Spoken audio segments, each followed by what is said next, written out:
Hello, I'm Dr. Divya Kumar, Director of Gynae and Infertility at Accord Super Specialty Hospital, greater Faridabad. और आज हम बात करेंगे एक ऐसे डिजीज़ के बारे में जिसका डायग्नोसिस कई बार बहुत मुश्किल होता है और उसके सिम्टम्स ऐसे होते हैं कि वो मास्क्ड होते हैं। तो आज का टॉपिक है एंडोमेट्रियोसिस। सबसे पहले एंडोमेट्रियोसिस होता क्या है? एंडोमेट्रियोसिस एक ऐसी डेबिलिटेटिंग डिजीज़ होती है जिसमें जो यूट्रस की लाइनिंग होती है, जिसको हम एंडोमेट्रियल लाइनिंग कहते हैं, जो हर महीने पीरियड्स में शेड होती है, वो लाइनिंग यूट्राइन कैविटी के साथ साथ ओवरीज में या यूट्रस के वॉल में या और भी जगहों पे जैसे ब्लैडर के एरिया में या जो यूट्रस के पीछे रेक्टम होता है या इंटेस्टिन होता है वहाँ पे बनने लगती है। कभी कभी ये लाइनिंग पुराने स्कार में भी बनने लगती है, जैसे सिजेरियन का स्कार हो उसके ऊपर भी बनने लगता है। और जब भी पीरियड्स का टाइम आता है तो ये साइट एक्टिव हो जाता है, इसमें सेम हार्मोनल चेंजेस होने लगते हैं जो यूट्रस के लाइनिंग में होते हैं। लेकिन डिफरेंस यही है कि जब यूट्रस के लाइनिंग में ये हार्मोनल चेंजेस होते हैं तो यूट्रस शेडिंग के लिए एक पैसेज होता है, मतलब वजाइना के थ्रू वो शेड होता है in the form of menstrual blood.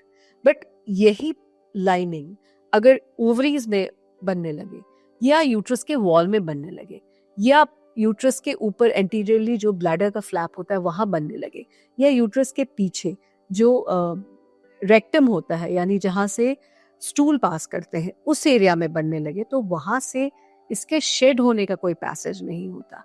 तो हर पीरियड्स में विद एवरी पीरियड्स वहां पे एक्टिविटी होती है और फिर ये सारे साइट्स जो है वो एक्टिव हो जाते हैं और एक एक्टिव इन्फ्लामेशन होता है इन सारे साइट्स पे जो बहुत सिवियर पेन की तरह प्रेजेंट करता है।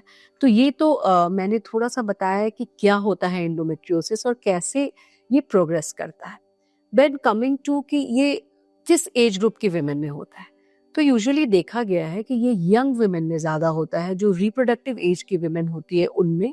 और कुछ स्टैटिस्टिक्स ये भी सजेस्ट करती हैं कि जो अपर सोशियो इकोनॉमिक स्ट्राटा की विमेन होती है उनमें भी ये ज़्यादा होता है। और क्योंकि इसके सिम्टम बहुत वेग होते हैं, जैसे वो पीरियड्स के पेन की तरह प्रेजेंट करता है, तो कई बार हम कंफ्यूज हो जाते हैं कि ये नॉर्मल पीरियड्स का पेन है या एंडोमेट्रियोसिस है। और कभी कभी जब इसकी ग्रेडिंग ये लो ग्रेड एंडोमेट्रियोसिस होता है, जैसे ग्रेड 1 या ग्रेड 2 हो, तो उसमें इसके सिम्टम्स भी नहीं होते। और दूसरे सिम्टम्स जो होते हैं वो डिपेंड करता है कि किस साइड पे है। जैसे अगर ये यूट्रस के एंटीरियरली जो पेशाब की थैली होती है उस एरिया में अगर इसके स्पॉट होते हैं तो यूरिन पास करने समय प्रॉब्लम हो सकती है। अगर ये रेक्टम पे होगा तो स्टूल पास करने में प्रॉब्लम हो सकती है। और अगर ये इन जनरल ओवरीज में सिस्ट बना लेता है, एंडोमेट्रियोमा जिसको हम कहते हैं, तो उस केस में कभी कभी इंटरकोर्स करने में भी प्रॉब्लम होता है। तो ये ओवरऑल इस पूरे एरिया में ये पेन कहीं भी करा सकता है एंडोमेट्रियोसिस। और कभी कभी not only during menses, normally भी एक डल एक रहता है जिसके कारण ये डेफिनेटली मेंटल हेल्थ को भी अफेक्ट करता है, बिकॉज आपके डे टू डे एक्टिविटी में भी इंटरफेयर करता है। आप पेन फ्री नहीं होते हो एंड किसी भी काम में आपका मन नहीं लगता है। तो एक ऐसा कंडीशन है जिसके सिम्टम्स आप ऐसे कह लो कि कोई भी सिम्टम नहीं प्रोड्यूस करता है to a wide range of symptoms, जैसे severe pain during passing stool, passing urine या इंटरकोर्स के दौरान पेन का होना या पूरे महीने ही एक डल एक का होना बैक में या पेट के निचले हिस्से। इसके अलावा ये इनफर्टिलिटी का भी एक कारण है। इनफैक्ट 50% महिलाएं जिनमें इनफर्टिलिटी होती है उनमें एंडोमेट्रियोसिस पाया जाता है। एंडोमेट्रियोसिस अगेन डिपेंड करता है कि किस हद तक वो स्प्रेड किया हो या उसकी ग्रेडिंग क्या हो, और उसके बेसिस पे ही हम उसका ट्रीटमेंट कर सकते हैं। तो अगर हम इनफर्टिलिटी की बात करें तो ऐसे केसेस में कई बार ट्यूब्स ओपन भी होती हैं बट वो फंक्शनल नहीं होती।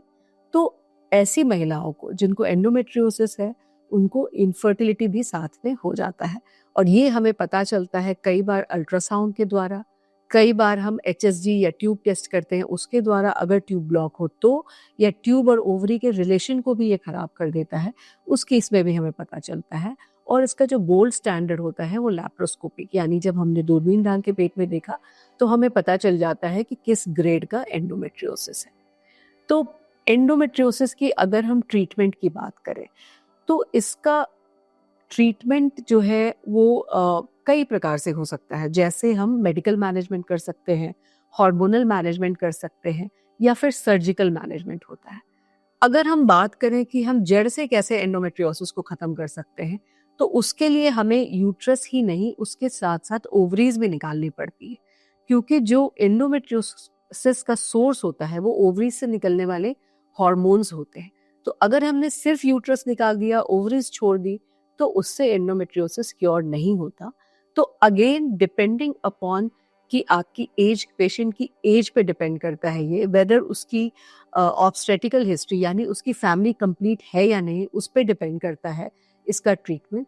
तो हर स्टेज में इसका ट्रीटमेंट अलग होता है। यंग गर्ल्स में इसका ट्रीटमेंट अलग होता है, जबकि हम सर्जिकल मैनेजमेंट अवॉइड करना चाहते हैं और हम चाहते हैं कि मेडिकली ही हम उसको सप्रेस कर दें। मेडिकल सप्रेशन के लिए कई प्रकार के हार्मोन्स होते हैं जिनको हम यूज़ कर लेते हैं, और इन सारे हार्मोन्स में एक ही चीज़ इम्पॉर्टेंट होती है कि उसके थ्रू हम पीरियड्स को रोकते हैं, यानी टेम्पररी हम मीनोपॉज की तरह क्रिएट कर देते हैं एक एनवायरनमेंट बॉडी में, हार्मोन को मैनिपुलेट करके, सो दैट ये एंडोमेट्रियोसिस थोड़ा सा रिग्रेस हो जाए। बट हम मेडिकली किसी भी तरह एंडोमेट्रियोसिस को क्योर नहीं कर सकते।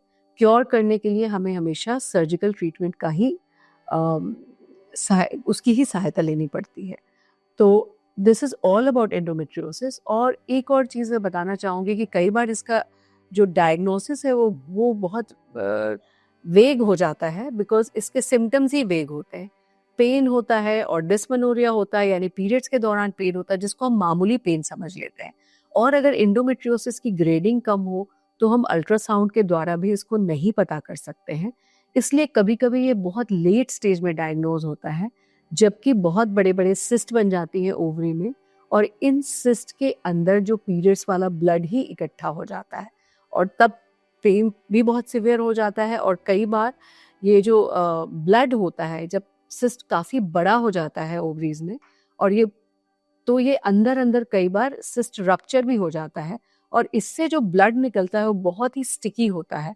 इन सिस्ट का नाम ही है चॉकलेट सिस्ट, तो उसके अंदर एक चॉकलेट कलर्ड फ्लूइड होता है, बहुत स्टिकी होता है। और ये फ्लूइड अगर निकल गया, इसने कभी कभी ट्यूब्स को अपने साथ चिपका लिया या आंतों को चिपका लिया, तो एक तरह से ये फ्रोजन पेल्विस, जिसको हम मेडिकली कहते हैं, वो भी बना देता है। तो मैं यही कहना चाहूँगी कि एंडोमेट्रियोसिस के जो सिम्टम्स होते हैं, यानी पीरियड्स का पेन, ये बहुत इंपॉर्टेंट होता है। अगर ये बहुत ज़्यादा पेन है, चाहे छोटी बच्ची हो या यंग वुमेन हो या मिडिल एज्ड वुमेन हो, इतना पेन है कि वो अपना normal day to day routine नहीं फॉलो कर पा रही हैं। जैसे एक स्टूडेंट है, वो स्कूल नहीं जा पा रही है, उसको हर पीरियड्स में छुट्टी लेना पड़ रहा है, तो आप डेफिनेटली उस अपने गायनेकोलॉजिस्ट से मिलें और डिस्कस करें अपने इन सारे सिम्टम्स को, बिकॉज अर्ली स्टेज में हम डिटेक्ट करेंगे तो डेफिनेटली हमारे पास कुछ हॉर्मोन्स हैं जिससे उसका प्रोग्रेशन हम स्लो कर सकते हैं। मेडिकल मैनेजमेंट के थ्रू हम इसको क्योर नहीं कर सकते, बट हाँ, एंडोमेट्रियोसिस के प्रोग्रेशन को हम थोड़ा स्लो कर सकते हैं। थैंक